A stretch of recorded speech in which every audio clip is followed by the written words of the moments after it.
and destroy those. Okay. attackers. Okay, so let's talk about these wonderful like weapon recipes then. What kind of goodies do you have in store for us as far as mixing weapons and making new ones?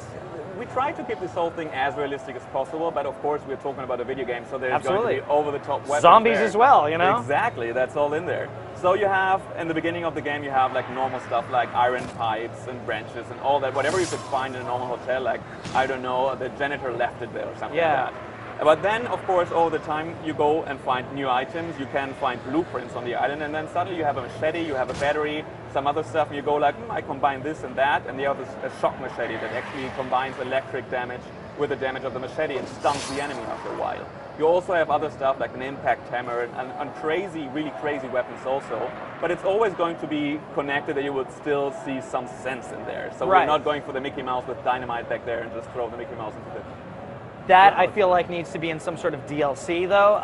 Now you guys are obviously going for realism with the stamina meter, but you also, it doesn't look like there's a whole lot of guns in there, which makes sense because it's realism. What can you tell us about the guns? Like what kind of guns and how plentiful is ammo going to be? Ammo is really going to be important because, as said, it's a realistic setting. Not everyone brings a gun and a rifle to the island just for holiday reasons.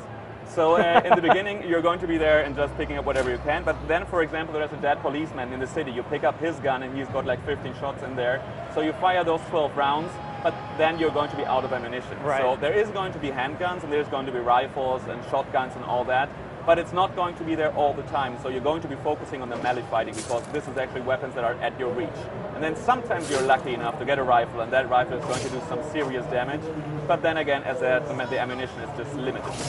Now, when you're playing multiplayer, you're obviously in this open world. Is it a world that like it has like lingering effects? For instance, like if you clear out an area of zombies in like a building, will it just be empty of zombies when you come back? It's different. So sometimes you're going to clear a place and then the other survivors are going to come over and you're going to have established a new safe hub there. But then sometimes you come back to a place and there's going to be different zombies there. So it's two things we want to show, that zombies are going to wander around the island and search for food, obviously. So you come back to the beach later on in the game, there's going to be zombies. But then you are going to be progressing in the game, you're going to be growing stronger. So you come back to the place you started the game, and then you're not going to be level 1 anymore, but maybe level 15. So you're going to be really snack those guys over, and you're going to crush their skulls and stuff like that, because not all of them are super powerful. So you have that feeling of progression in the game. Outstanding. Now, big thing I like about zombies is definitely being able to remove a choice piece of the zombie and then seeing them continue on as their way. Are we going to have that opportunity? We can remove a couple of arms and see them kind of like try and dance and they just can't? Or? Definitely. So we're going to have hit zones in the game. It's really a gory game. You can go for the skull, but you can also like cut off a leg or an arm.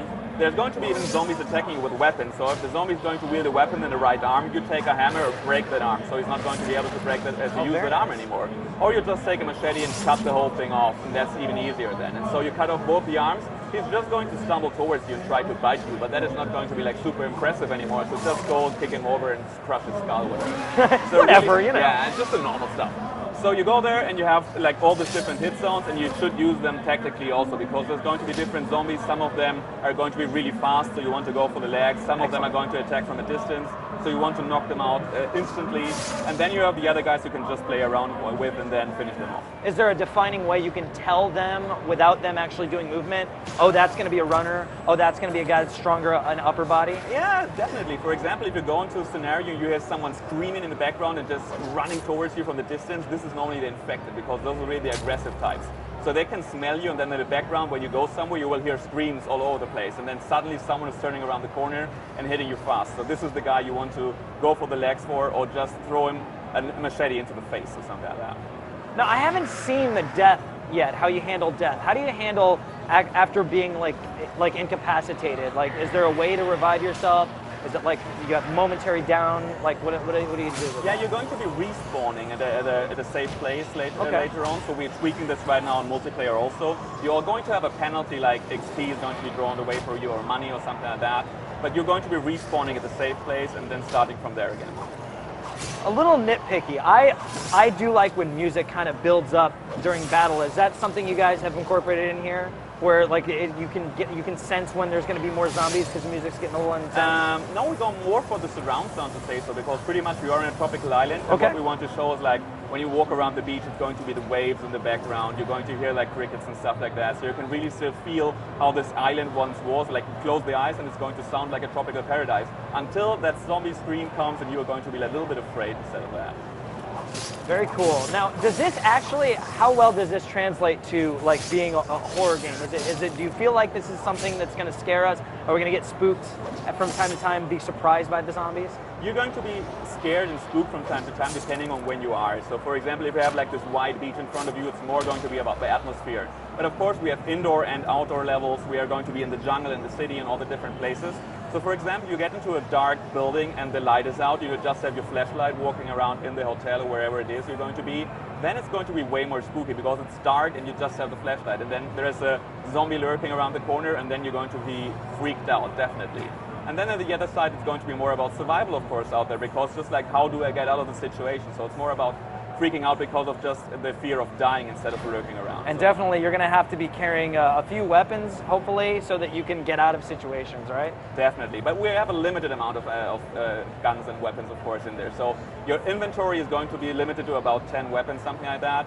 And then you have to drop something if you want to pick up the new weapon. So it's not going to be, I'm walking around with 45 weapons and just go like crazy throwing weapons all out the zombies. Just a death machine. Yeah, exactly.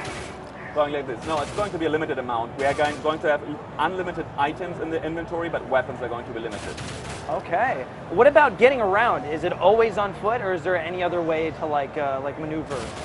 No, it's not going to be only on foot because the island is just huge. So we give you the opportunity to either fast travel to the different areas, but also there's going to be cars on the island. So you're going to be able to walk to a car, just get in there, drive it over to the next place, and have fun with it on the same time, because you can just walk through the zombies, and it's always fun to just like a zombie attacking you by foot, and you go like, not going to happen, and you went right over it. Pretty.